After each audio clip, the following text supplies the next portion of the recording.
बंधू एकाला पाठीशी आणि दुसऱ्याला पोटाशी धरला लक्ष्मणा केवढं कार्य केलास बाबा विभीषण पहिले शरणार्थी लक्ष्मणा पाठीशी घातला निश्चिती लक्ष्मणा सवेची शरणाली शक्ती ती ठेविली दूरी हृदयसी लक्ष्मणा पहिला शरणागत झालेला विभीषण थरथर थरथर कापू लागला मी मरतो अशी भीती वाटू लागली भिणाऱ्या शरणागताला सांगितलं विभीषणा भिवू नको रे बाबा माझ्या पाठीशी उभा राहा समोरून शक्ती म्हणू लागली बाबा बाबा मला त्या दुष्ट रावणाकडे वापस पाठवू नका माझा सांभाळ करा बंधू अरे तुला बाबा म्हणल्या बरोबर तुझ्या हृदयामध्ये बापाची माया जागी झाली रे आणि त्या बापाच्या मायेनं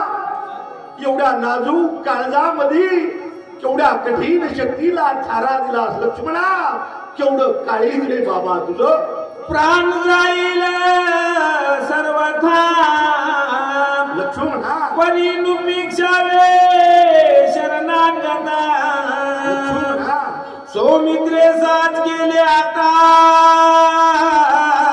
अनंत व्यथा साहुनी लक्ष्मणा अरे माझ्यासाठी किती कष्ट घेतलास रे किती दुःख सहन केलास किती नाजूक काळीज केवढी कठीण शक्ती एवढ्या कठीण शक्तीला एवढ्या नाजूक काळजामध्ये जागा देताना लक्ष्मणा अरे मरणाचा विसर पडला का रे असं का केलं रे बाबा बैसुनी लक्ष्मणा जवळी लक्ष्मणा हात पिटीत वक्षस्थळी लक्ष्मणा सौमित्रे मांडिली रानुणी बांधवा मज शिका बोली बोले ना प्रभू रप रप रप छाती रडू लागले कपाळामध्ये हलवून घेऊ लागले लक्ष्मणा बंधू अशी रांडोळी का मांडलास रे बाबा अशी रांडोळी का मांडलास अरे या जगाच्या अधिकारीने आता काय तोंड दाखवावं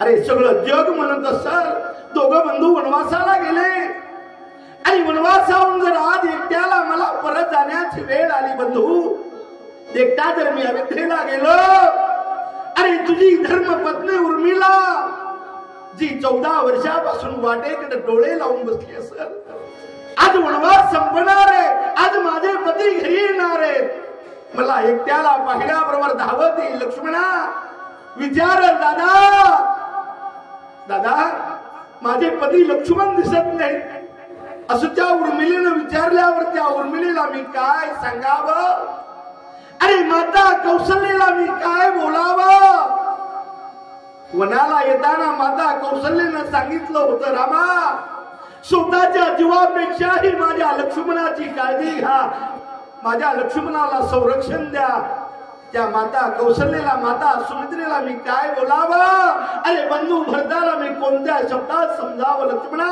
अशी रांडोळी का मांडलास रे बाबा ये रे लक्ष्मणा ये रे बांधवा साधिका बंधुरत्ना ये रे लक्ष्मणा मज सांडिले माझी रणा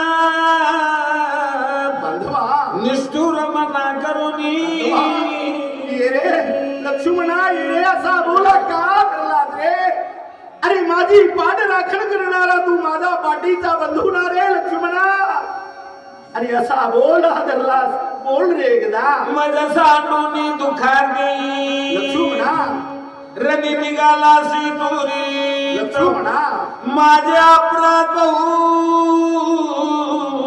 बांधवा तुझा समस्त साहिल्या अरे 14 वर्ष माझ्या सेवेत राहिला 14 वर्ष माझी सेवा केलास अरे 14 वर्षामध्ये माझ्या हातून किती अपराध झाले असतील एवढे अपराध पोटामध्ये घातलास कधी माझ्यावर राग केला नाहीस कधी अबोला धरला नाहीस आणि आज असा कोणता अपराध झाला रे त्या अपराधाची मला क्षमा करत नाहीस लक्ष्मणा माझ्यावर अबोला धरून राहिला बोल रे एकदा बहुसाल करतला सीवनी कष्ट करी सियानुदिनी लक्ष्मणा पोटा फुले बांधून फळे आणून लक्ष्मणा, अरे किती सेवा. 14 वर्ष निराहारी राहिलास रे, 14 वर्ष उपवासी राहिलास, स्वतःच्या पोटाचा विचार केला नाहीस, रात्रंदिवस माझ्याच पोटाचा विचार केलास.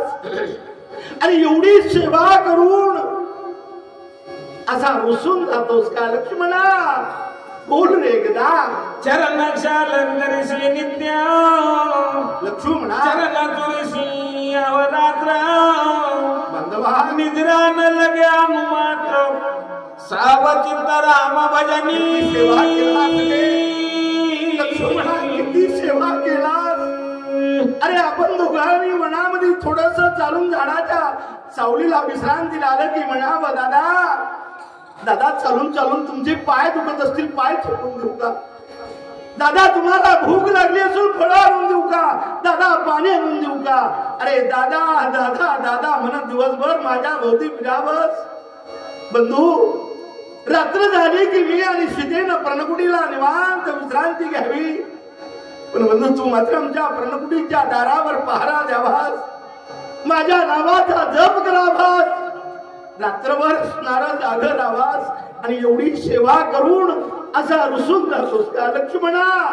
बोल रे एकदा मला. तुझे कष्ट आठविता लक्ष्मणा, मज होत असे दुःखावस्था लक्ष्मणा, हृदय स्फोट होईल न देखता सौमित्रे.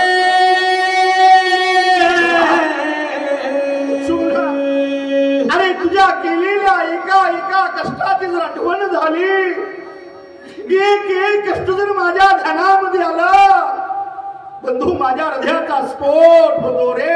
आता तुझा विरह मला सहन होत नाही, तुझा अबोला मला सहन होत नाही रे. एकदा दादा म्हण रे बाबा.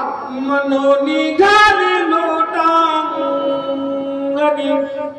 सवेची सावध झाला मी भ्रांत काय मनोनी कंदनाला रोगी उठला. असं बोलत परमात्मा भगवान रामचंद्रानं जमिनीवर अंग टाकलं. ज्याच्याकडे कर्तुम अन्यथा कर्तुम अशा प्रकारचं सामर्थ्य आहे, ज्याला सत्ताधीश परमात्मा म्हणतात. ज्याच्या सत्तेशिवाय या जगामधलं पान हलत नाही, एवढी ज्याची सत्ता ते प्रभू स्वस्वरूपावर आलेली. नर लिलेमधून नारायण लिलेवर आरूढ झाले. प्रभूने हातामध्ये धनुष्यबाण घेतला आणि प्रभू बोलू लागले. कुंडली कवळे श्री ज्ञानदेव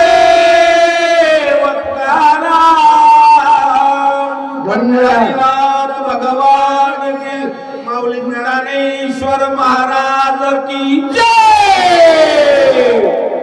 चला, त्यानंतर सांगण्यासाठी ठाकूर पांडुरंग महाराज ठाकूर आणि वाचन करण्यासाठी विष्णू कराड या लवकर. धन्यवाद तुम्हाला परत.